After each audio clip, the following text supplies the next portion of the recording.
আমরা এখন আয়েশার মাথায় বেলুন ফুটাবো 1 2 3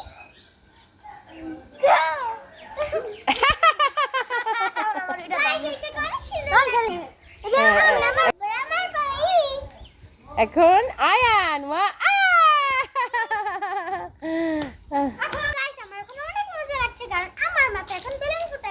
বেলুন তো তার আগে ফুটাই গেছে। এখন আমি আবার বেলুন ফুটাবো 1 2 3 গো।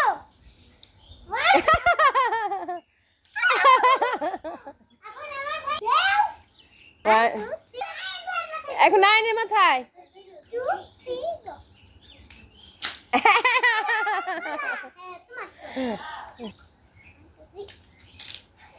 আয়নের একটা কম হয়ে গেছে, কোনো সমস্যা নাই, থাক। অনেক খুশি তো গাইস, আজকে পিসাবু নাই, আমরা পিসাবুকে অনেক মিস করছি। এই আয়েশা কি করো?